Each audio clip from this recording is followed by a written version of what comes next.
Sarah Mitchell never thought she'd face death in her own home. After an accident left her disabled, she's trapped on her Wyoming ranch as winter closes in. The food is almost gone, the firewood's running low, and her injured leg means she can't even saddle a horse to get help. Just when all hope seems lost, word of her situation reaches Jackson Hayes, the wealthiest rancher in the territory. Known for his kindness as much as his fortune, Jackson refuses to let anyone suffer through winter alone. As the deadly storm approaches, he saddles up his strongest horse and rides out towards Sarah's ranch. But will he make it in time to save the stubborn cowgirl who's stolen his heart without ever meeting her? Before we jump back in, tell us where you're tuning in from. And if this story touches you, make sure you're subscribed, because tomorrow I've saved something extra special for you. Sarah's trembling fingers traced the neat columns in her leather-bound inventory journal. Each entry told the same story: dwindling supplies, shrinking portions, and the growing spectre of starvation. 2 cans of beans, half a sack of flour, more weevil than grain now, 3 potatoes sprouting in the cold darkness of her root cellar. Her careful handwriting had grown shakier over the past weeks, matching the tremors that now plagued her undernourished body. The morning light barely penetrated the frost-covered windows of her ranch house. Sarah pulled her father's old wool sweater tighter around her shoulders, its familiar scent offering little comfort against the bone-deep chill. Using the rough-hewn table for support, she pushed herself to her standing position, her mangled leg protesting every movement. 3 months. 3 months since her horse had spooked at a rattler, throwing her into a ravine. 3 months since. The break that hadn't healed right, leaving her with a leg that could barely support her weight. 3 months of watching her once prosperous ranch slowly succumb to winter's merciless grip. She reached for her crutch, the wood smooth from constant use. The journey from table to stove was only a few feet, but each step felt like a mile. The kettle was nearly empty. She'd have to melt more snow for water soon. Sarah measured out a precious spoonful of coffee grounds, her morning ritual becoming more of a ceremony with each passing day. "Enough self-pity," she muttered, her voice rough from disuse. The sound echoed in the empty house, a house that had once bustled with ranch hands and family. Now it was just her, the howling wind, and the growing collection of unanswered letters. On her desk, the latest letter from her sister in Boston sat unopened. Martha's elegant handwriting graced the envelope, no doubt containing another plea for Sarah to come to her senses and leave the ranch. But this land was more than property. It was her father's legacy, her mother's dream, and the only home she'd ever known. Sarah opened her journal again, adding today's breakfast to the list. 1/4 cup of oatmeal, stretched thin with hot water. No milk. The last had frozen solid weeks ago. She noted the time and date with mechanical precision, a habit ingrained from years of keeping ranch records. Below the entry, her shaking hand had written yesterday's temperature: -15 degrees. The mercury had dropped another 5 degrees overnight. The accident replayed in her mind as she stirred her meager breakfast. She'd been checking the far pasture fence line, a routine task she'd performed hundreds of times. The rattler had appeared from nowhere, a flash of scales in the autumn sun. Her horse, usually steady as stone, had reared in panic. The fall itself was a blur, but she remembered the sound, the sickening crack of bone-meeting rock, her scream echoing off the canyon walls. She'd dragged herself 3 miles back to the ranch house, her leg leaving a crimson trail in the dust. By the time she'd reached help, infection had set in. The frontier doctor had done his best, but resources were limited, and the nearest proper hospital was 2 days' ride away. The leg had healed wrong, leaving her with a permanent limp and constant pain. Sarah glanced at the last entry in her journal, written just yesterday: remaining firewood 3 days at current use. God help me when it runs out. The words stared back at her, a stark reminder of her mortality. She'd tried to ration the wood, spending most of her time in the kitchen, the only room she could justify heating. The rest of the house had become a frozen maze of memories. rooms she could no longer reach without exhausting herself. A sharp gust of wind rattled the windows, drawing her attention to the gathering storm clouds on the horizon. Weather this bad, this early in the season, it wasn't natural. The old-timers in town had warned this would be a killer winter, but she'd been too proud, too stubborn to listen. Now that pride might cost her everything. The nearest neighbor, old Jim Peterson, was 5 miles away. In good weather, with a sound horse and 2 good legs, it would have been an easy ride. Now it might as well have been 100 miles. Jim had stopped by 2 weeks ago, offering to send his boy to help with the ranch work. Sarah had turned him away, assuring him she could manage, another decision she was beginning to regret. She finished the last spoonful of oatmeal, scraping the bowl clean with a precision born of desperation. Every calorie counted now. Every morsel of food might mean the difference between survival and joining her parents in the wind-swept cemetery on the hill. Jackson Hayes stood at the window of his study, watching his ranch hands guide cattle into the winter barns. The Double H Ranch was a fortress against the coming storm, every animal sheltered, every worker housed, every precaution taken. Success had afforded him the luxury of preparation, but he never forgot the lessons of harder times. The telegram lay open on his mahogany desk, its urgent message burning in his mind. Sarah Mitchell, stranded, stop, injured and alone, stop, supplies low. Stop, storm coming, stop, Jim Peterson sends word, stop. His foreman, Mike Turner, cleared his throat from the doorway. Mr. Hayes, the last of the cattle are in. Storm's looking worse than predicted. Jackson nodded, his eyes still fixed on the distant horizon where dark clouds gathered. Mike, what do you know about the Mitchell Ranch? Thomas Mitchell's place? His daughter Sarah runs it now. Good operation, or was until her accident. Heard she's too proud to accept help. Mike stepped closer, reading the telegram upside down. You're not thinking of riding out there, are you? In this weather? The question brought Jackson back 15 years. To another winter storm and another stubborn rancher. His sister Mary had been just as proud, just as determined to manage on her own. They'd found her too late, frozen in her bed after the firewood ran out. The memory still haunted his dreams. Get my winter gear ready, Jackson said, his tone leaving no room for argument. And have Thomas saddled. He's the strongest horse we've got. Mike's weathered face creased with concern. Boss, you can't be serious. That's a 3-hour ride in good weather. In this storm, it's suicide. Then I better leave now before it gets worse. Jackson moved to his gun cabinet, selecting his most reliable rifle. If I'm not back in 2 days, send a search party to the Mitchell place. At least take some of the boys with you, Mike pleaded. Jackson shook his head. They've got families. I won't risk their lives. He began gathering supplies.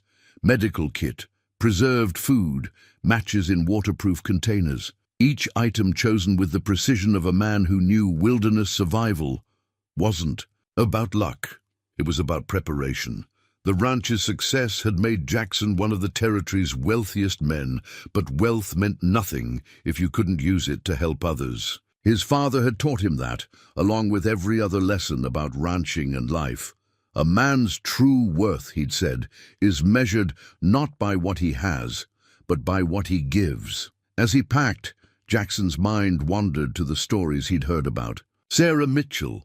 She'd taken over the ranch at 25 when her father died, turning a modest operation into one of the most respected breeding programs in the territory. Even after her accident, she'd refused to sell, fought to maintain her independence. That kind of determination demanded respect and warranted help, whether she wanted it or not. The memory of his sister's last letter surfaced unbidden. I'm fine, Jack. Stop worrying so much. I can handle one winter on my own. He'd respected her wishes then, honored her independence. That respect had cost Mary her life. Never again. Mike appeared with Jackson's heaviest coat and gloves. Thomas is ready. Cook packed you some hot coffee in a thermal flask. He hesitated, then added, the men are saying this could be the worst storm in 20 years. Then we better hope Miss Mitchell has enough firewood to last until I get there. Jackson checked his pocket watch. Barely 3 hours of daylight left. If he pushed hard, he might make it before full dark.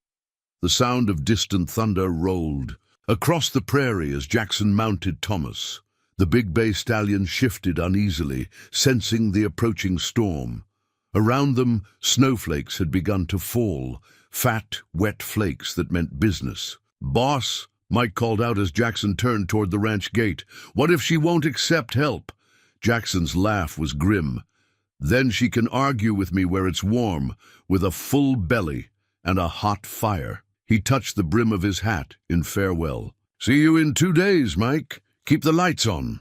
As he rode out, the wind began to rise, carrying the promise of nature's fury.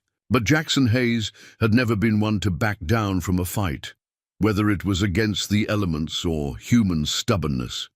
He'd already lost one person to winter's cruel embrace. He wouldn't lose another, not if he could help it. The Mitchell ranch lay ahead somewhere in the gathering storm, and with it, a woman who probably wouldn't thank him for coming. But sometimes, Jackson knew, the most important help was the kind you didn't ask for. The saddlebags told the story of a man who understood survival.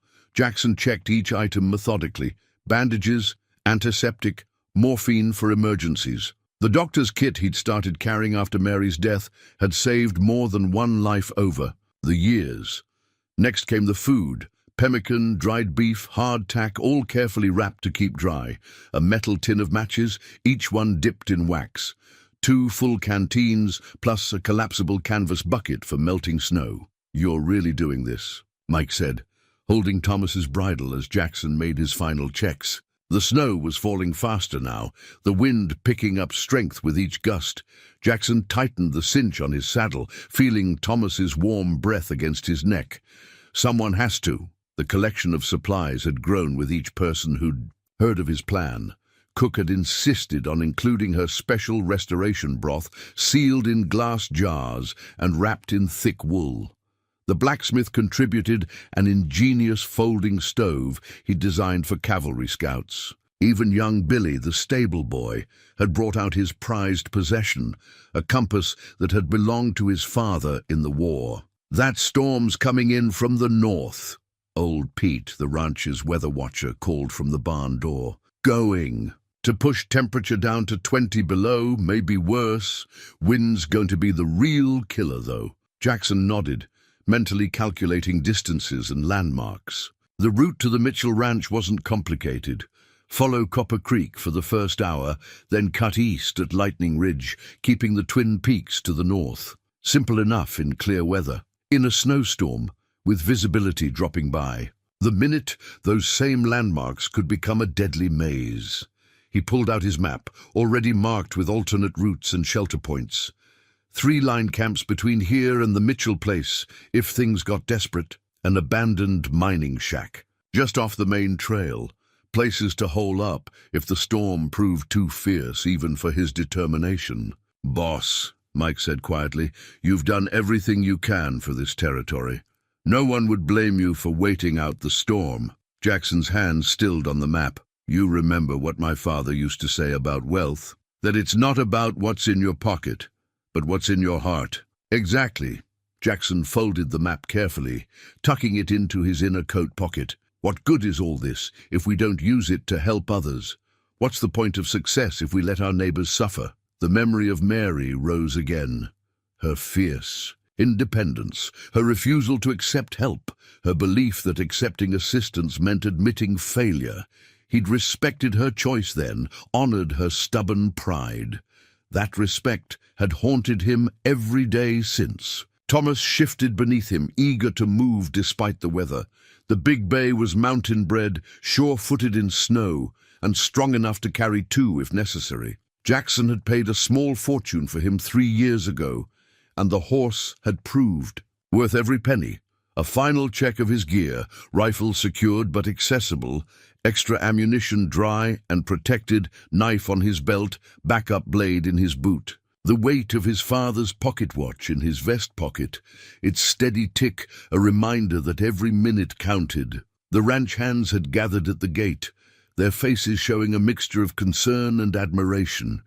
These men had worked beside him, helped build the Double H into what it was today.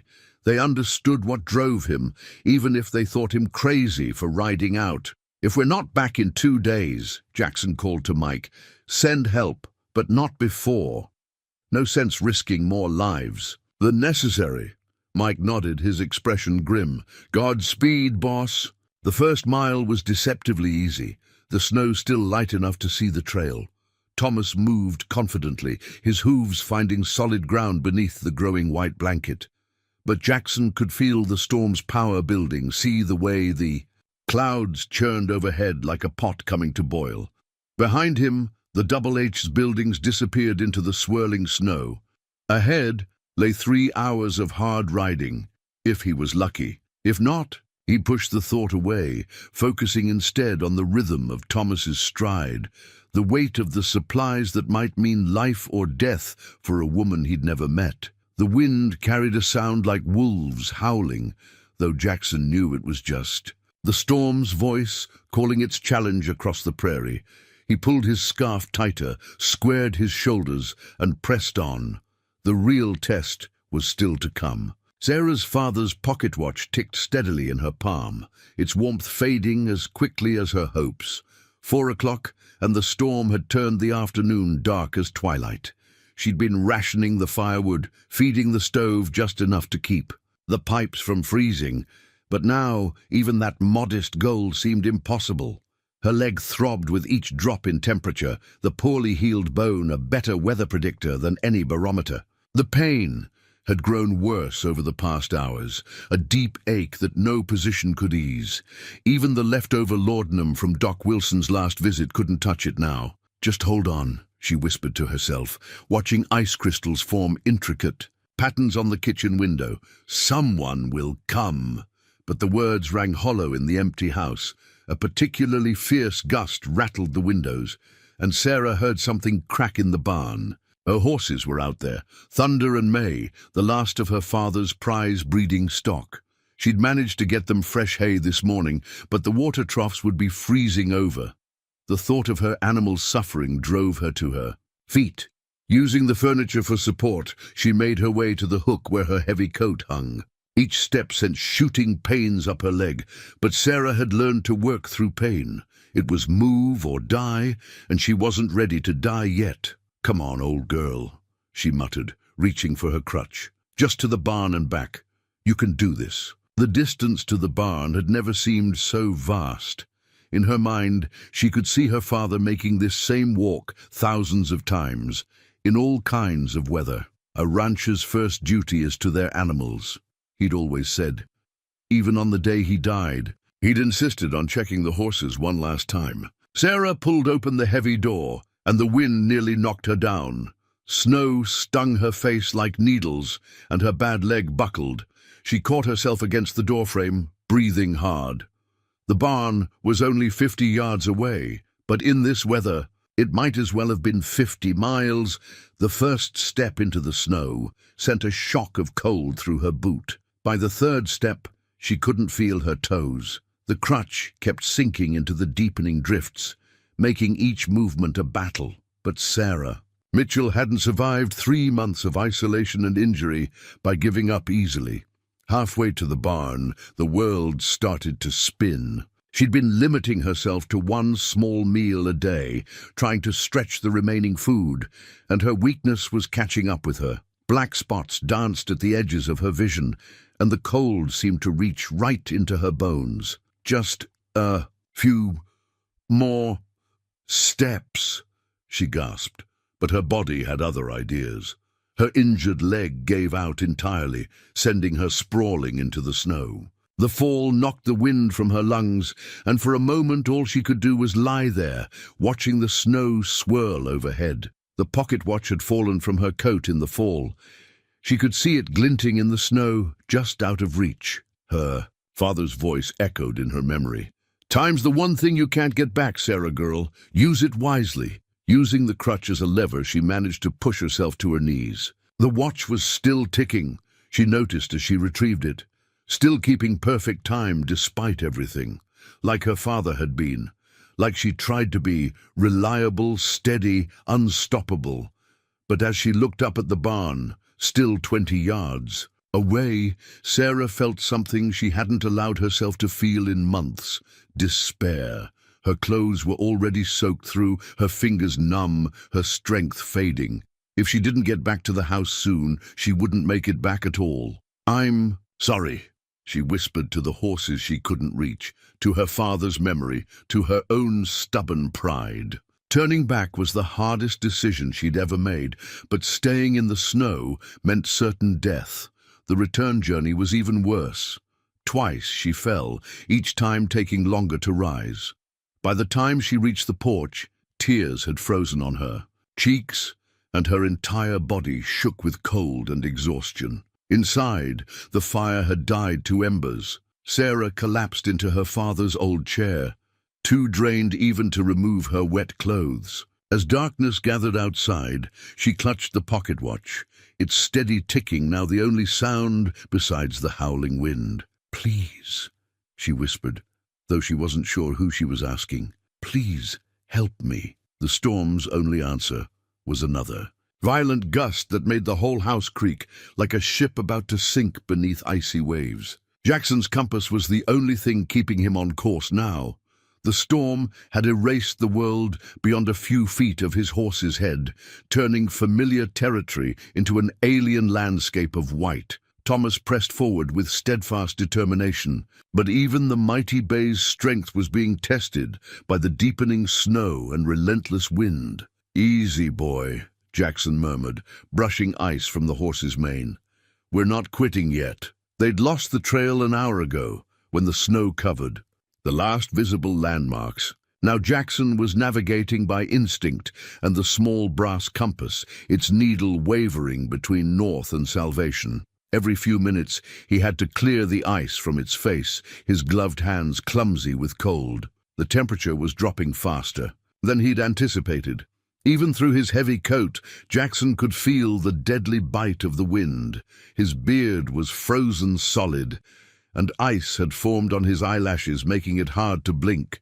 But it wasn't his own survival he was worried about. If it was this bad out here, how was Sarah Mitchell faring? The thought drove him to press on when every instinct screamed for shelter. He'd passed the last line camp 30 minutes ago, ignoring its promise of safety. There'd be time for rest when he reached the Mitchell ranch, or when the storm claimed him, whichever came first. Thomas stumbled suddenly, plunging knee-deep into a hidden drift. Jackson felt the big horse's muscles bunch and strain as he fought to keep his footing. For a heart-stopping moment, they teetered on the edge of disaster. Then Thomas's strength prevailed, and they were moving again. But the close call was a stark reminder of their vulnerability. "Just like old times, eh?" Jackson patted Thomas's neck, remembering other rescues, other storms. The horse had carried him through things that would have killed lesser animals. But even Thomas had limits, and they were pushing them hard. The compass needle spun wildly for a moment before settling. Jackson squinted at it through the swirling snow, doubt creeping in for the first time. Was he reading it right? Had they drifted too far south? In weather like this, a mistake of a few degrees could mean missing the ranch entirely. His sister's face flashed before him, not as she'd looked at the end, but alive, laughing, full of the stubborn pride that had killed her. The same pride that might be killing Sarah Mitchell right now.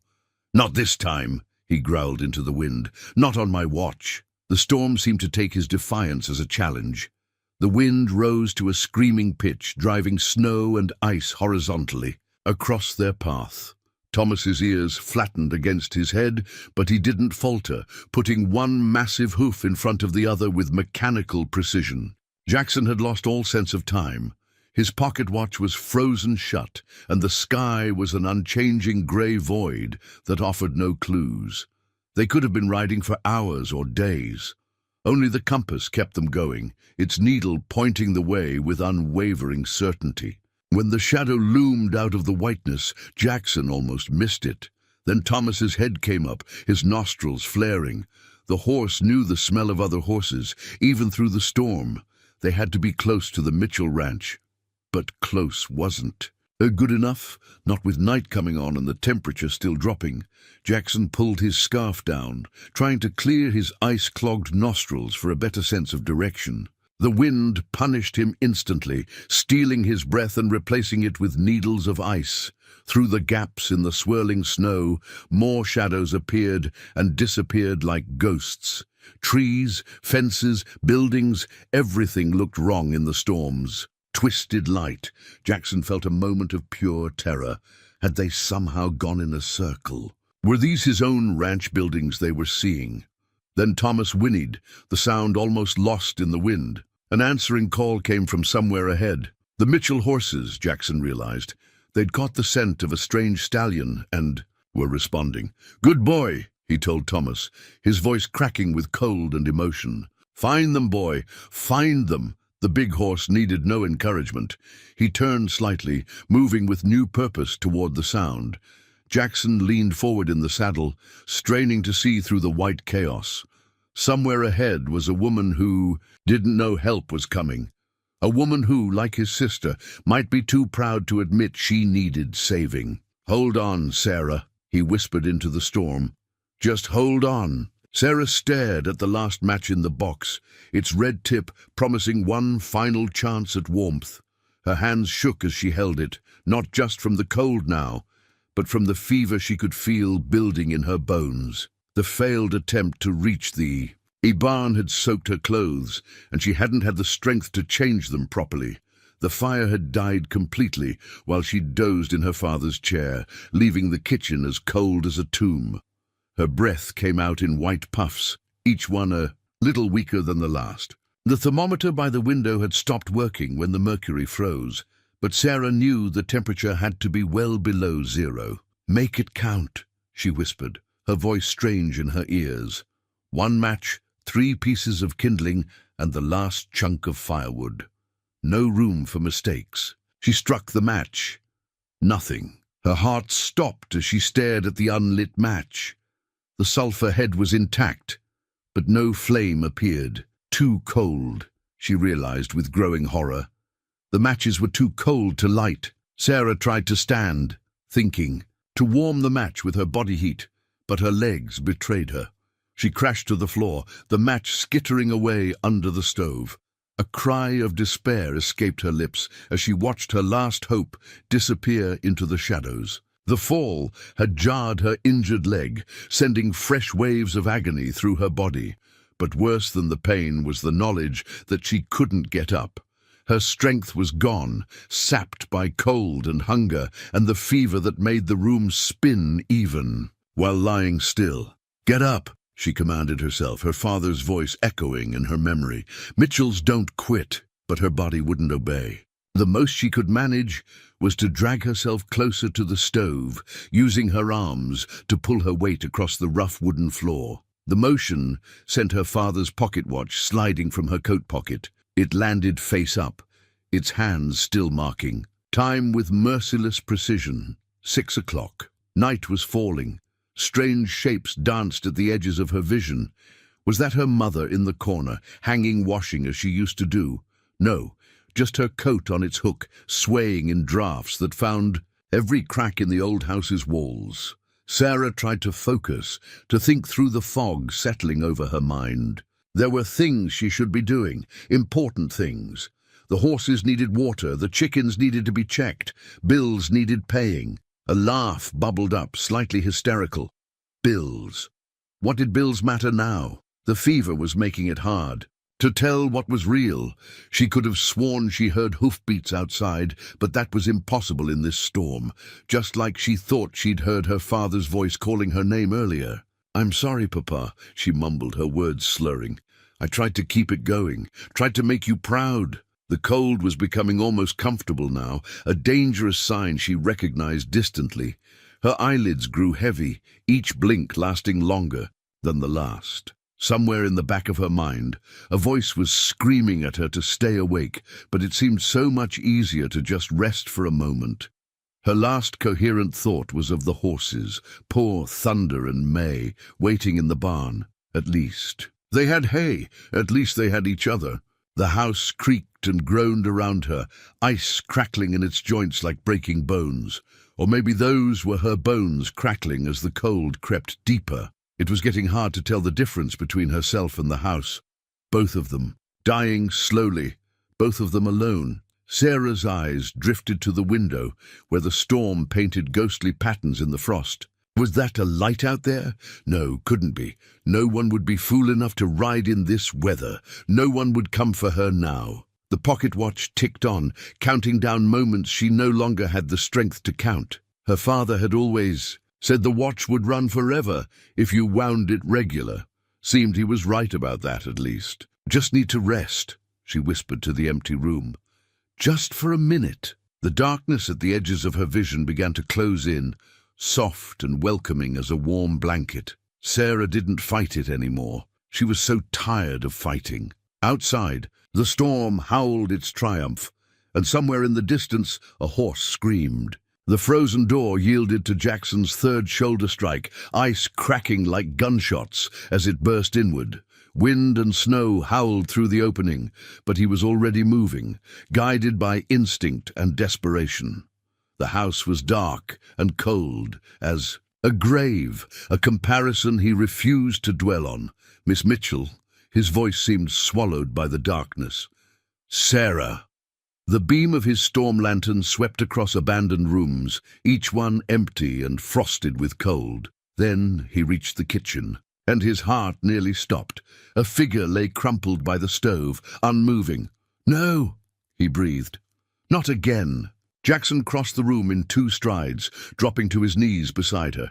Sarah Mitchell was curled into herself like a fallen bird, her clothes stiff with ice.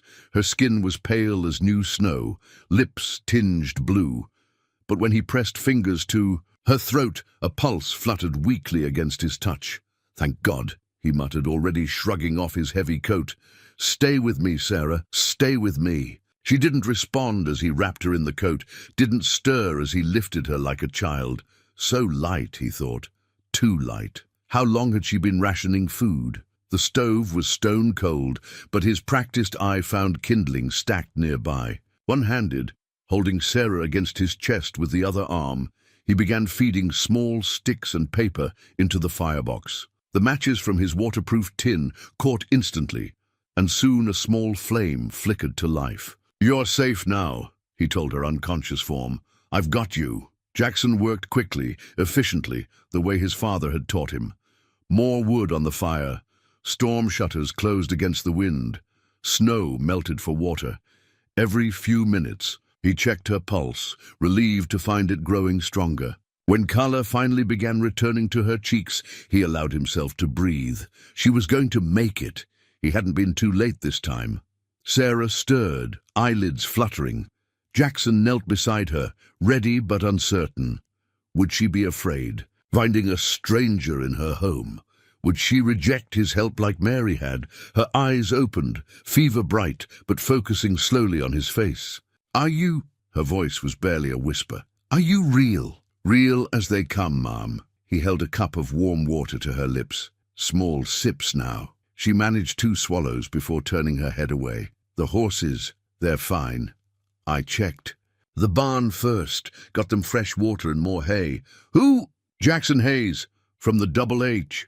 He adjusted the blankets around her shoulders. Jim Peterson sent word about your situation. A frown creased her brow. Hayes, the rich one. Despite everything, he had to smile. Guilty as charged. Didn't ask for help. Each word seemed to cost her, but that Mitchell pride was already reasserting itself. No, you didn't. Jackson fed another log into the stove. Just like my sister didn't ask, the winter she died. That silenced her. In the flickering firelight, he could see her studying him, weighing his words and his presence. Why? She finally asked. Because wealth means nothing if you don't use it to help others. He met her gaze steadily. Because no one should face winter alone. Sarah's eyes filled with tears. She was too weak to stop. I tried to be strong. You are strong. Jackson's voice was gentle but firm, strong enough to survive until help came. Strong enough to let someone help you now. A log popped in the stove, sending sparks up the chimney.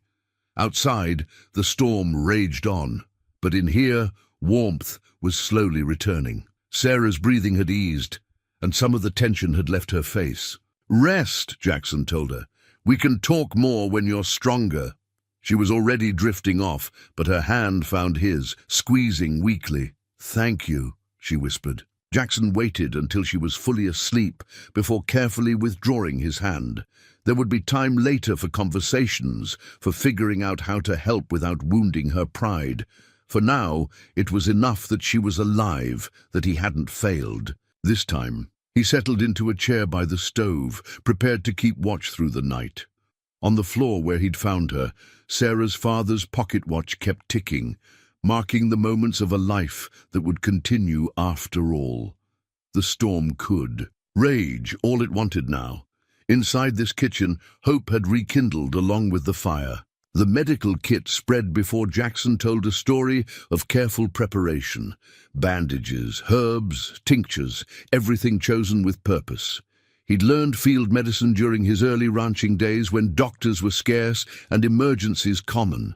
Now, watching Sarah's fitful sleep, he was grateful for every lesson.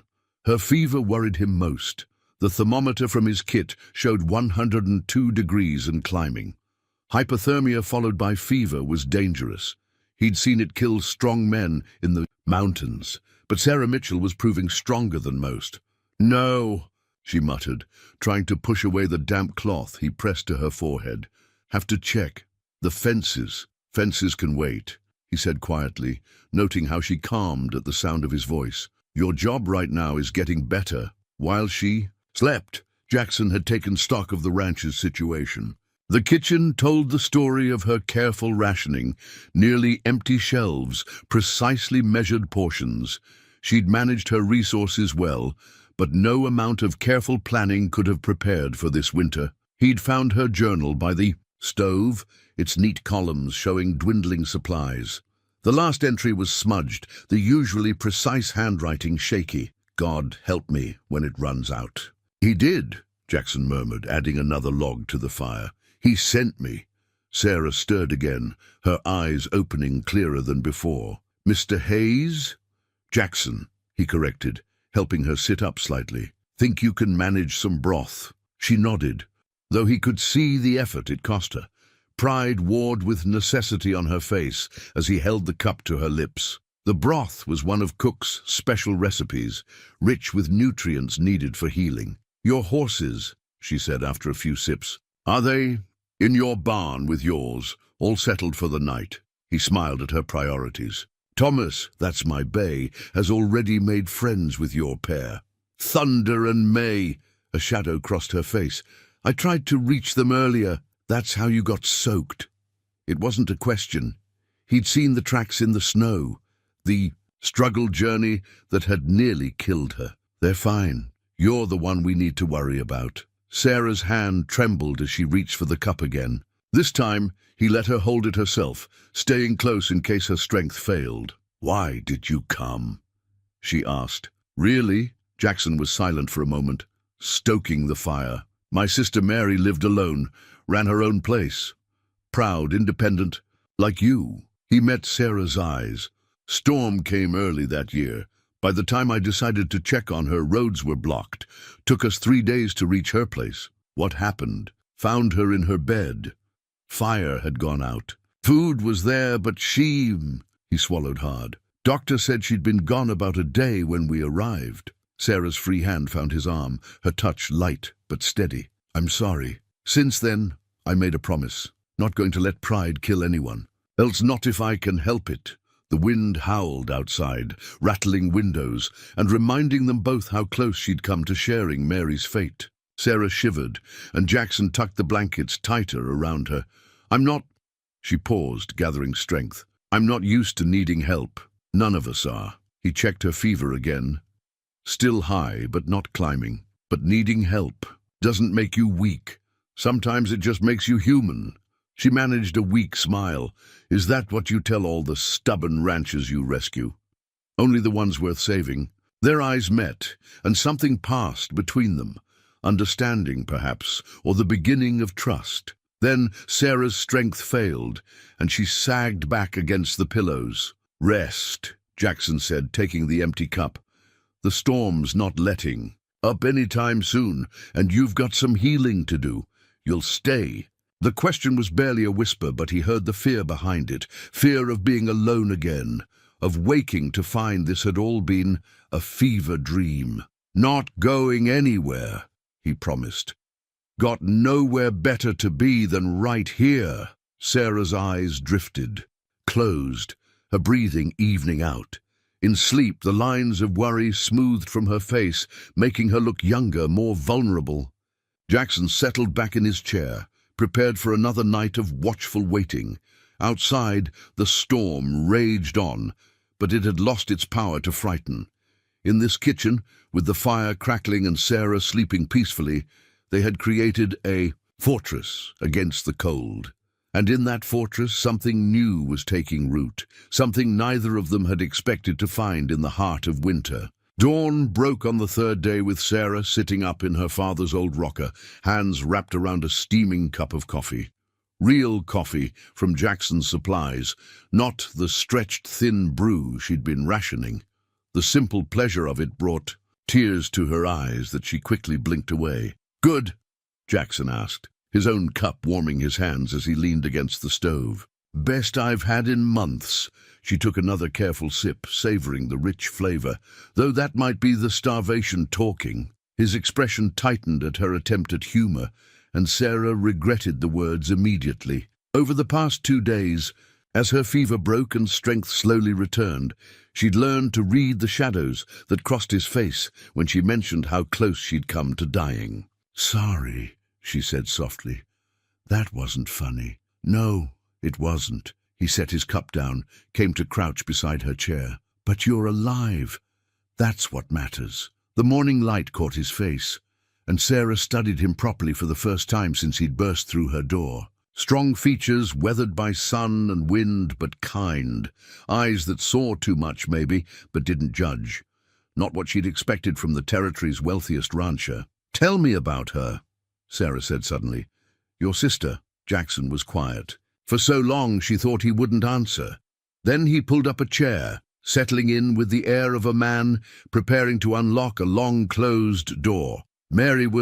She was like sunlight, bright, warm, stubborn as the day is long. A smile touched his lips. She could gentle the wildest horse, charm the orneriest ranch hand, but she had her pride, wouldn't take a penny from anyone, wouldn't admit when she needed help.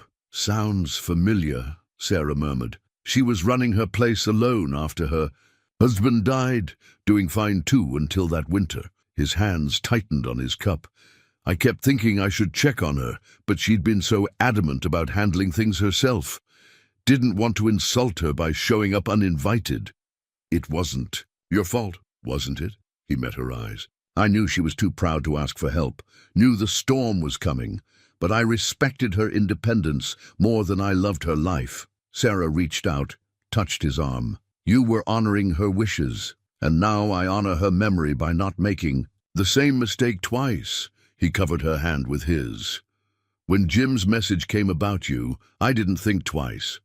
Couldn't." The touch of his hand sent warmth through her that had nothing to do with coffee or the crackling fire. Sarah found herself noticing other things, the gentle strength in his fingers, the way his presence filled the kitchen with something more than just body heat. "I've been thinking," Jackson said, withdrawing his hand slowly, "about your ranch." Sarah tensed. Here it came, the offer to buy her out, to take over. She'd heard rumors about Hayes buying up struggling properties, though the stories always said he was fair about it. "I'm not selling," she said firmly. To her surprise, he laughed. "Wasn't going to suggest it. I was thinking more along the lines of a partnership." "Partnership? Your breeding program is legendary. Best quarter horses in 3 territories. But you need help, at least until that leg heals properly." He held up a hand as she started to protest. "Not charity, business. We combine our herds, share the work and the profits. Your knowledge, my resources." Sarah blinked, taken aback. It wasn't at all what she'd expected. Why would you want to partner with a crippled woman who nearly died of stubbornness? Because that woman also managed to keep her ranch going alone for 3 months with a bad leg and dwindling supplies. Because she'd rather freeze trying to reach her horses than leave them uncared for. His eyes held hers.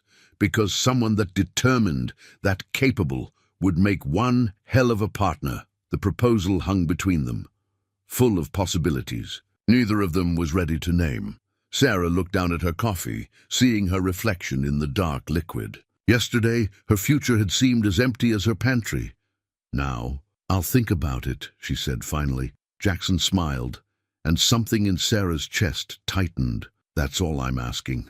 For now." The storm had died down overnight, leaving the world outside blanketed in pristine white. But in the kitchen, with sharing coffee and possibilities, something was definitely thawing. The ranch deed lay on the kitchen table between them, its aged paper a testament to generations of Mitchell pride and perseverance.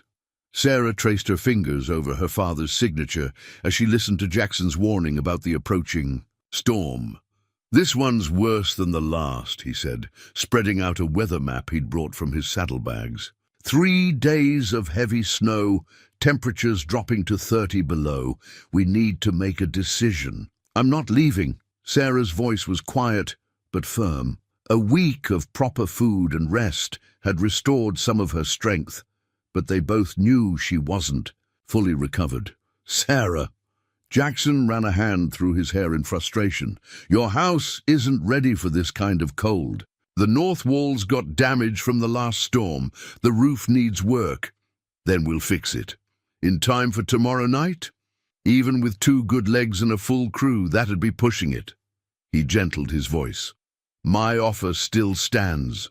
The double. Age has room, and you'd be back as soon as—" "No." Sarah pushed herself to her feet, gripping the table for support. "This land isn't just property, Jackson. Every nail in these walls, every fence post, every blade of grass. It's part of who I am, who we are. The Mitchells don't run." Jackson stood too, moving to steady her when she swayed slightly. His touch was automatic now, natural as breathing, and Sarah tried not to think about how much she'd come to rely on it. "Your father would want you safe," he said softly. "My father would want me fighting." She met his eyes. "You know what it's like, Jackson. This land gets in your blood, becomes part of you." He didn't answer immediately, and Sarah knew he was thinking of his own ranch, built from nothing into an empire. The deed on the table might have her family's name on it, but the passion in her voice was one he understood bone deep. "All right," he said finally. "Then we fight. But we do it smart." Relief flooded through her, followed quickly by wariness. "What do you mean?" "I've got supplies at the Double H that could help. Better insulation, roofing materials. I can have Mike bring them out today, along with a couple of hands to help with repairs." "Jackson!" "Not charity," he cut her off. "Consider it an investment in our future partnership if you decide to accept my offer, that is." Sarah sank back into her chair, studying him. Over the past week, she'd learned that Jackson Hayes was a force of nature in his own right, unstoppable once he set his mind to something, but never overwhelming. He offered help in ways that left her dignity intact, her independence respected. "The storm's coming whether we're ready or not," he continued. "Let me help you protect what's yours." A gust of wind rattled the windows, emphasizing his words. Sarah looked around the kitchen, at the woodpile he'd rebuilt, the stores he'd replenished, the small repairs he'd already made. He'd done it, all without fanfare or expectation, simply because it needed doing. "2 conditions," she said finally. Jackson's lips twitched. "Name them." "I want to help with the repairs. No sitting inside while others work on my ranch, as long as you don't overdo it. And the second," Sarah took a deep breath, "stay. Through the storm. I don't want to face it alone again." Something flickered in Jackson's eyes. Relief, maybe, or something deeper. "I was planning to. Wild horses couldn't drag me away." The moment stretched between them, full of unspoken things. Then another blast of wind shook the house, bringing them back to the urgent present. "I'll send word to Mike," Jackson said, already moving toward the door. "We've got about 8 hours of daylight to get this place battened down." Sarah watched him go, her hand still resting on the deed. The paper felt warm under her fingers, alive with history and promise. Outside, clouds were gathering again, dark and heavy with threat. But this time she wasn't facing them alone. This time she had a partner, even if neither of them was ready to define exactly what that meant. Sarah's journal lay open on her lap, its pages filled with more than just ranch accounts now. Between the careful columns of numbers and supply lists, she'd begun writing about other things, the way Jackson's crew worked with quiet efficiency, the unexpected lightness in her chest when she heard his boot steps on the porch, the growing certainty that something in her world had shifted irreversibly. "Penny for your thoughts?" Jackson's voice startled her from her writing. He stood in the doorway, snow melting on his shoulders, holding out a cup of coffee like a peace offering. "Might need a whole $1 for these ones," she replied, accepting the cup. Their fingers brushed in the exchange, a touch that sent warmth through her that had nothing to do with the hot drink. "Must be some thoughts." He settled into the chair beside her, his own coffee steaming in the cool air. The repairs were progressing, new insulation in the walls already making the house warmer, but they could still see their breath in, the morning chill. "I was thinking about the accident," Sarah said slowly, "about how different things might have been if I'd just listened to the warning signs that day." Jackson waited, giving her space to find the words. That was something else she'd noticed about him. He knew when to push and when to just be still. "Thunder, my horse." He was acting strange that morning, nervous. "I should have paid attention, but I was too focused on getting the work done." She traced the edge of her journal. "Too proud to admit that maybe I was pushing too hard, trying to prove I could do it all alone." "We've all been there," Jackson said quietly. "After my father died, I nearly worked myself into the ground trying to prove I could run the Double H single-handed. Pride's a dangerous partner on a ranch." "How did you learn to let go?" "Same way you are now. Life has a way of teaching us the hard lessons." He smiled slightly. "Though I didn't have someone as stubborn as me showing up in a snowstorm to drive the point home." Sarah laughed, the sound surprising them both. "Are you calling me stubborn, Mr. Hayes?" "Takes one to know one, Miss Mitchell." Their eyes met over their coffee cups, shared humor warming the space between them. Outside, Jackson's men were finishing the roof repairs, their hammers creating a steady rhythm that seemed to echo Sarah's heartbeat. "Tell me about the day you took over the Double H," she said suddenly. "What was that like?" Jackson was quiet, for a moment, gathering his memories. "I was 24, too young really, but Pa didn't give me much choice about it. Cancer took him quick." He stared into his coffee as if seeing the past reflected there. "The hands, they were good men, but they'd known me since I was a boy. Hard for them to take orders from someone they remembered falling off his first horse." "How did you handle it?" "Learned to listen more than I talked, to admit when I didn't know something. Found out that asking for help actually made the men respect me more, not less." He glanced at her. "Lot of parallels there if you're looking." "For them?" Sarah felt her cheeks warm. "You're not exactly subtle, are you?" "Not when it matters." His voice was gentle but serious. "Sarah, you're one of the best ranchers I've ever met. Your breeding program, your management skills, they're exceptional. But even exceptional people need help sometimes." She closed her journal, running her hand over its worn cover. "I'm starting to understand that. It's just hard. Accepting help feels like admitting failure." "No."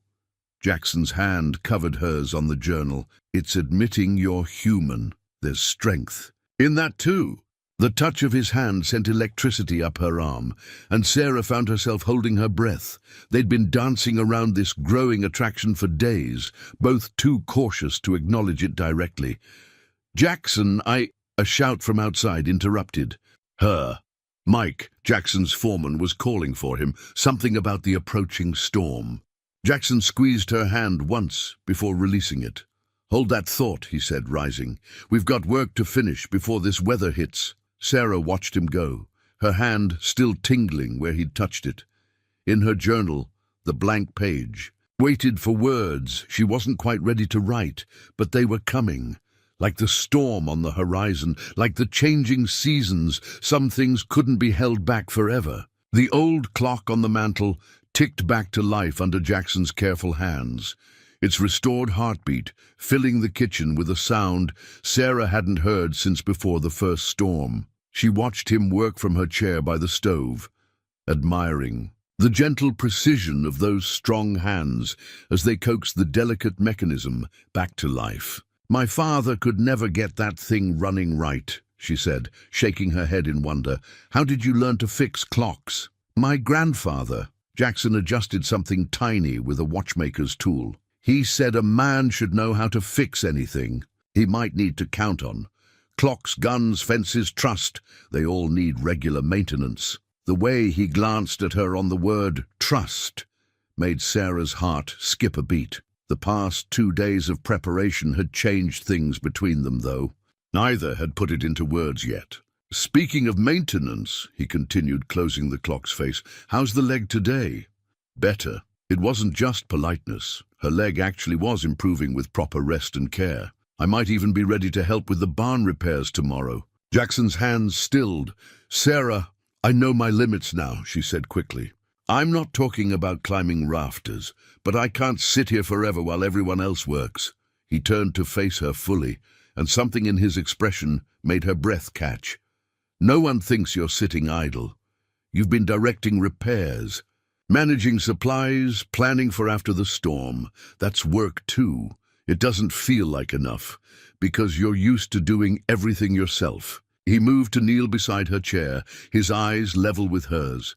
But that's not how partnerships work. There it was, that word again, partnership. It had come to mean something more than just business arrangements and shared herds. Tell me about your vision for the partnership, Sarah said softly.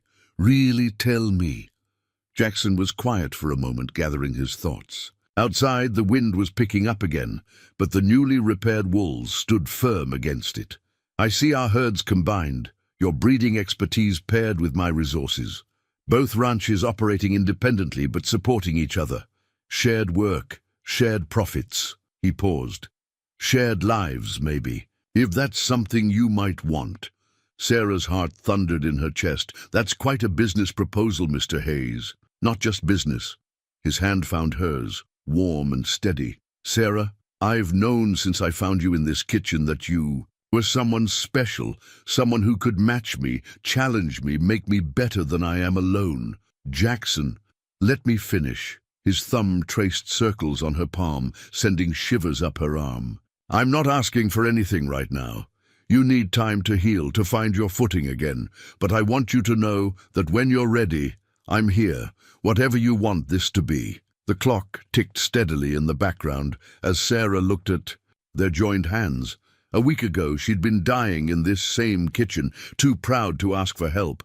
Now, she was considering not just accepting help, but joining her life with the man who'd offered it. I'm not good at depending on people, she said finally. I'm not asking you to depend on me. I'm asking you to walk beside me. His free hand came up to touch her cheek. There's a difference. The touch sparked something in Sarah. A need she'd been holding back, a hunger that had nothing to do with food. Before she could think better of it, she leaned forward and pressed her lips to his. Jackson froze for a moment in surprise, then responded with a gentleness that brought tears to her eyes. The kiss was soft, questioning, full of possibilities neither of them had dared voice before. When they parted, Sarah rested her forehead against his. That wasn't very proper of me. Jackson's laugh was low and warm. Proper is overrated. He kissed her again briefly, especially in the middle of nowhere during a snowstorm. The wind howled outside as if in agreement, but its threats held no power now. The house was secure, the repairs nearly complete, and something new had been repaired along with the clock, something in Sarah's heart that she hadn't even known was broken. So, Jackson said, still holding her hand. "About that partnership." Sarah smiled, squeezing his fingers. "I think we might be able to work something out." The clock struck the hour, its restored voice strong and clear, marking not just time, but the beginning of something neither of them had expected to find in the heart of winter. The hand-carved cane Jackson presented to Sarah was a work of art, crafted from polished oak with a grip that fit her hand as if it had been measured for it. Intricate designs of running horses decorated its length, each one carved with painstaking detail. "When did you find time to make this?" Sarah ran her fingers over the carvings, touched by the hours of work they represented. "At night while you were sleeping." Jackson watched her face carefully. "I know you don't like accepting help, but I thought maybe if it was something made just for you." Sarah gripped the cane experimentally, finding that its height was perfect. For her. "You're learning, aren't you? How to help without hurting my pride." "Learning from the best," he smiled. "You're a good teacher, even when you don't mean to be." Using the cane for support, Sarah pushed herself to standing. The difference was immediate. With the properly sized aid, she could balance her weight better, move more freely. Freedom, in the form of carved oak and understanding. "Now," she said, taking a test step, "you can show me what needs doing." "In the barn." Jackson's eyebrows rose. Don't Sarah me, Jackson Hayes. I can see you've been worrying about something out there all morning. We're partners now, remember? That means you share the burdens." His expression softened, the south walls showing strain from the wind. "If it goes, we'll lose the hay storage." Sarah was already moving toward her coat. "And without hay, the horses don't make it through winter." Jackson helped her with her coat, his hands lingering on her shoulders. "But it's dangerous work in this weather." "Then it's a good thing you're not doing it alone anymore." She reached up to touch his cheek. "Trust goes both ways. Remember?" Outside, the wind had died down temporarily, giving them a window of opportunity. Sarah moved carefully across the yard on her new cane, Jackson matching his pace to hers. Snow had been packed down by days of work crews moving between buildings, making the footing easier. Inside the barn, the problem was immediately apparent. The south wall groaned with each gust, the timbers showing signs of stress. Sarah studied it with a rancher's experienced eye. "We need to brace it," she pointed with her cane. "There, and there, cross beams to spread the load." Jackson nodded. "My thoughts exactly. Mike brought some timber yesterday, but you were worried about asking me to help with decisions about my own barn?" Her tone was gently teasing. "Honestly, Jackson, for a smart man, you can be remarkably dense sometimes." His laugh echoed in the barn, startling the horses. "Guilty as charged, though in my defense you're not the easiest person to help.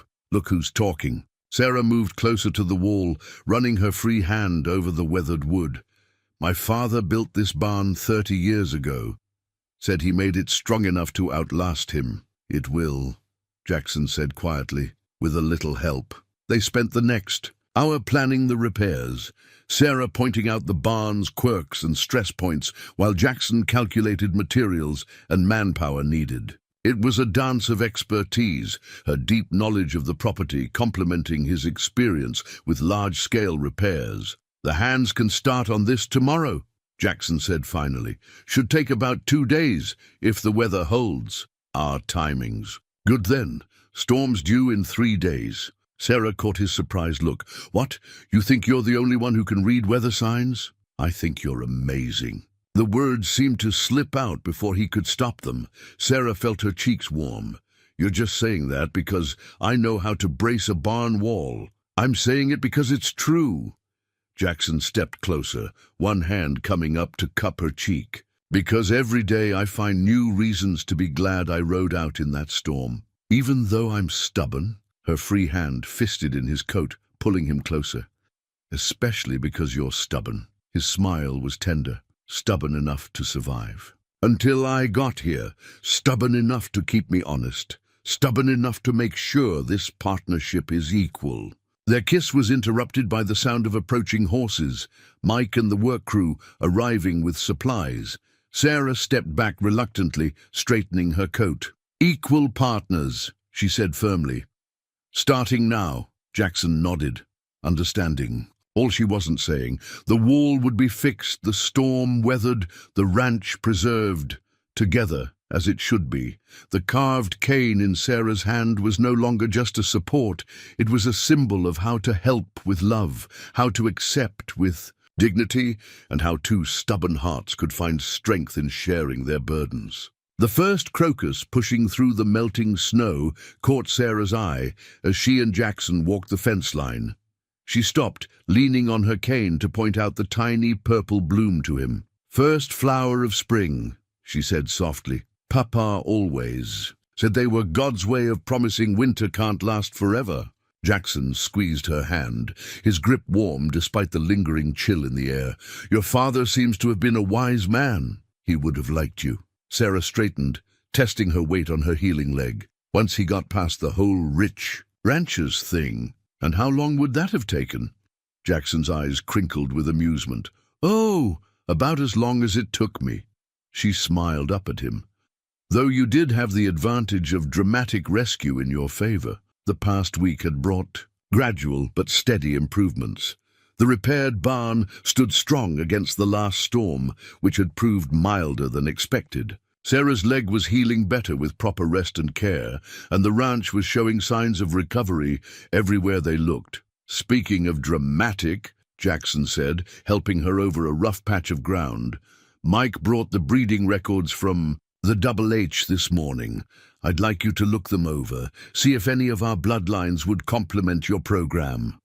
Sarah felt a familiar thrill at the prospect of working with good horses. "Looking to improve your stock, Mr. Hayes? Looking to combine our strengths, Miss Mitchell." He stopped walking, turned to face her. "The partnership papers are ready whenever you want to review them." The wind carried the scent of thaw, wet earth and new grass waiting to emerge. Sarah took a deep breath, savoring the promise of spring in the air. "Seems fitting to start fresh with the new season. Does that mean you're ready to make it official? The business partnership?" She raised an eyebrow. "Or something else?" Jackson's laugh was rich and warm. "One step at a time, though I'll admit I've been thinking about both." They resumed walking, comfortable in their shared silence. The ranch spread out before them, showing signs of renewal despite winter's lingering grip. New fence posts stood straight and strong beside weathered ones. Fresh hay filled the repaired barn. Even the house seemed to stand taller, its repaired walls and roof ready for whatever weather might come. "I've been thinking too," Sarah said. "Finally, about what you said before, about shared lives." Jackson's step faltered slightly, but he kept his voice casual. "Oh? I always thought accepting help meant giving up independence." She stopped walking, waited until he turned to face her. "But this past month has taught me something different. Real partnership. It doesn't make you weaker. It makes both people stronger." Sarah, his voice was rough with emotion. She pressed on, needing to say it all. "I'm not just talking about ranch management anymore. I think you know that." "I do." Jackson took both her hands in his, heedless of the cane that clattered to the ground. "I've known since that first morning, watching you fight your way back to strength, that you were someone I wanted to build a life with. Not just work with. Live with, love with, face whatever comes with." The crocus bloomed purple against the snow behind them as Sarah stretched up to kiss him. This wasn't their first kiss, but it felt different, like a seal on a promise, like the first page of a new chapter. When they parted, Jackson pressed his forehead to hers. "Is that a yes to the partnership?" "Which one?" Sarah smiled. "Because I'm thinking maybe we should discuss both." "Both?" His eyes lit with hope and happiness. "You're sure?" "I'm sure." She looked around at her ranch. Their ranch now, in more ways than one. "Papa also used to say that when God sends you a miracle, you don't question it. You just say thank you and hold on tight."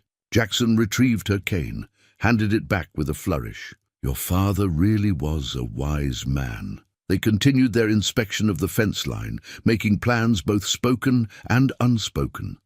The spring wind carried promises of new growth, new beginnings.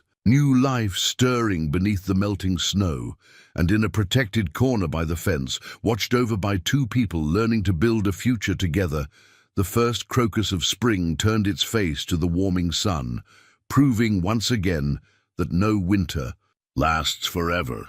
The partnership agreement spread across the kitchen table, its fresh ink glistening in the morning light. Sarah studied the elegant legal script that bound their ranches and their lives together, her finger tracing the line where they'd both signed their names. "Having second thoughts?" Jackson asked, setting a cup of coffee beside her. "No," Sarah smiled up at him. "Just thinking about how much has changed in 2 months. When winter started, I was barely surviving. Now you're thriving." Jackson settled into the chair beside her, his thigh warm against hers. "We both are." The changes were visible everywhere they looked. The ranch hummed with productive energy, hands from both properties moving easily between tasks, Jackson's resources combining with Sarah's expertise to create something greater than either had managed alone. Their prize mare, Thunder's Daughter, was heavy with foal, the first of many planned breedings between their combined bloodlines. The veterinarian had confirmed yesterday that it would be twins, a rare and valuable occurrence that seemed to symbolize the joining of their operations. "Mike says the new breeding barn will be finished next week," Jackson said, sipping his coffee, "ahead of schedule and under budget. That's because someone was clever enough to use local timber instead of having it shipped in." Sarah nudged his shoulder, "though I seem to recall a certain wealthy rancher arguing about quality standards. And I seem to recall being thoroughly proven wrong by a certain stubborn woman who knows more about local resources than I do." His smile was warm with affection and respect. A comfortable silence fell between them, broken only by the sounds of morning ranch work drifting through the open window. Sarah's leg had healed enough that she now used the carved cane only for long walks, though she'd kept it prominently displayed by the door, a reminder of how love could disguise itself, as help and pride could mask itself as independence. "I got a letter from Martha yesterday," Sarah said, referring to her sister in Boston. "She's planning to visit this summer, says she needs to meet the man who managed to partner with her stubborn sister. Should I be worried?" "Terrified," Sarah laughed. "She's even more strong-minded than I am." "Not possible." Jackson caught her hand, brought it to his lips. "Besides, I have experience now with Mitchell women. I know the secret." "Oh, do tell." "Respect their strength, support their dreams, and love them exactly as they are." His eyes held hers. "The rest takes care of itself." Sarah's heart swelled, with an emotion that still surprised her with its intensity. 2 months ago, she'd seen accepting help as a weakness. Now she understood that the real weakness had been in denying herself the chance at this kind of partnership, one built on equal respect, shared goals, and deep understanding. A commotion outside drew their attention. Through the window, they could see one of the new hands struggling with a young colt. Without discussing it, they both rose and headed for the door, moving in the synchronized way they'd developed. "Remember when that would have been just you dealing with it?" Jackson asked as they crossed the yard. "Remember when you would have just sent money to solve it?" Sarah countered. They shared a knowing look. They'd both changed, both grown. Sarah had learned to accept help without surrendering control. Jackson had learned that wealth was no substitute for hands-on involvement. The colt settled quickly under their combined approach, Sarah's gentle expertise backed by Jackson's steady presence. As they watched it prance away, Sarah felt a deep contentment settle over her. "We're good together," she said softly. "Better than good." Jackson's arm slipped around her waist. "We're right." The spring morning stretched before them, full of possibilities. The ranch, once struggling under the weight of Sarah's stubborn independence, now flourished with shared purpose. The partnership agreement on the table was just paper. The real transformation was in how they'd learned to blend their strengths, shore up each other's weaknesses, and create something stronger than either could have built alone. "So," Jackson said as they headed back to the house, About that other partnership we've been discussing? Sarah's laugh carried across the ranch yard, bright with happiness and promise. Some transformations, it seemed, were just the beginning of even greater changes to come. The wedding ring caught the morning light as Sarah adjusted Thunder's saddle, its simple gold band a testament to how much could change in a year. The mare stood patiently, her twin foals frolicking nearby under the watchful eye of their sire. "Jackson's Thomas. Ready for this?" Jackson's voice came from behind her, warm with pride and love. "Born ready." Sarah swung into the saddle with practiced ease, her once-injured leg now strong enough for riding. First cattle drivers, official partners, in every way. They'd chosen this date deliberately, exactly 1 year since Jackson had fought. Through a snowstorm to save a stubborn rancher from her own pride. Now, under a clear autumn sky, they were about to lead their combined herds to market together. "Quite a difference from last year," Jackson said, mounting Thomas. The big bay stallion had sired several promising foals with Sarah's mares, their bloodlines blending as seamlessly as their owners' lives. Sarah looked around at their transformed ranch. New buildings stood proud alongside restored ones. Healthy cattle grazed in well-maintained pastures. Hands from both ranches worked together as one crew, their loyalty earned through respect and fair treatment. "Remember what you told me that first morning?" she asked. "About wealth meaning nothing if you don't use it to help others?" Jackson nodded, reining Thomas alongside Thunder. "I understand it better now," Sarah continued. "It's not just about money. It's about all the kinds of wealth we have. Knowledge, experience, love. They only mean something when they're shared." "Look who's getting philosophical in her old age," Jackson teased, earning a playful swat from his wife. Mike rode up, touching his hat brim. "Everything's ready, boss." He paused, grinning. Bosses. They'd kept both ranch names, the Double H and the Mitchell Ranch, but operated them as one unit now. Their marriage 6 months ago had just made official. What everyone already knew, these two people, like their ranches, were stronger together than apart. The morning air carried hints of approaching winter, reminding them of how their story began. But this year they were prepared. Their barns were full, their buildings secure, their hearts certain of their path together. "Miss Mitchell, Mr. Hayes." Young Billy, no longer just a stable boy, called from the fence line. "The herd's moving." Sarah and Jackson shared a look full of meaning. Then, with the synchronization of long practice, they turned their horses toward the waiting cattle. The drive would take them past the spot where Sarah had fallen, where her solitary pride had nearly cost her everything. They'd built a shelter there now, a way station for other travelers who might need help in harsh weather. "You know what? I was thinking," Jackson said as they rode, "about that partnership agreement we signed." "Which one?" Sarah's eyes sparkled. "The business one or the personal one?" "Both," he smiled. "Best deals I ever made." Their horses moved in perfect step, just as their lives had fallen into rhythm. The past year had brought challenges, of course. Doubters who questioned their unconventional partnership, old habits of independence that needed gentle reshaping, the occasional clash of strong wills. But they'd faced it all together, each. A challenge making their bond stronger. The herd stretched out before them, Mitchell and Hayes cattle mingled together, their combined brands a symbol of unity. The hands rode out in formation, their movements practiced and precise, everything working as it should, like a well-oiled machine. "Papa would be proud," Sarah said softly. "Not just of the ranch, but of how it got here, of what we've built together." Jackson reached across the space between their horses to take her hand. "He'd be proud of you, Sarah, of how you learned that being strong doesn't mean being alone, and of how you learned that helping doesn't mean taking over." She squeezed his fingers. "We taught each other well." The sun climbed higher as they rode, casting their shadows ahead of them on the trail. Behind lay the ranch, secure and thriving. Ahead lay their future, as wide open as the Wyoming sky. They'd come full circle, back to the season where their story began. But this time, winter held no terror. This time they faced it together, equal partners in work, in love, in life. "Ready to ride?" Jackson asked, though he already knew the answer.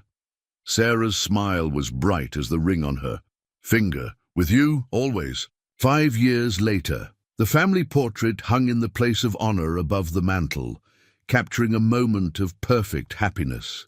Sarah and Jackson sat on the porch steps of their ranch house, their 3-year-old daughter Emma perched between them. The carved cane that had once symbolized Sarah's recovery now served as a prop in their daughter's endless games of make-believe. "Mama, tell me the storm story again." Emma bounced on Sarah's lap as they sat in front of the fireplace while winter winds rattled the windows. Different windows now, replaced and reinforced after the success of their combined ranches had allowed for improvements. "Again." Sarah exchanged an amused look with Jackson, who was reviewing breeding records nearby. "Don't you get tired of hearing it?" "Never." Emma's eyes shone. "It's like a fairy tale, but real." "Well then," Sarah settled her daughter more comfortably, "it started on a winter day, much like this one." Jackson set aside his work to listen, though he'd heard the story countless times. They'd shaped it over the years into something that contained all the important truths while remaining appropriate for young ears. A story about pride and strength, about help and hope, about two stubborn people learning that love was worth the risk of trusting. The Mitchell Hayes Ranch had become legendary in the territory. Their breeding program produced some of the finest horses in the West, and their cattle operation had doubled in size. But more than that, they'd created something rare, a true partnership of equals, where each partner's strengths made up for the other's weaknesses. They still kept separate names for the original ranches, honoring the heritage of both families, but everyone knew them as one unit now, just as everyone knew the story of how they'd come together. Sarah's leg rarely troubled her these days, though she kept the carved cane mounted by the door, a reminder of lessons learned and love proven. Jackson had carved a smaller version for Emma, who loved pretending she was riding to rescue people in storms. The Double H and Mitchell brands had been joined by a new one, a combined mark that represented their shared legacy.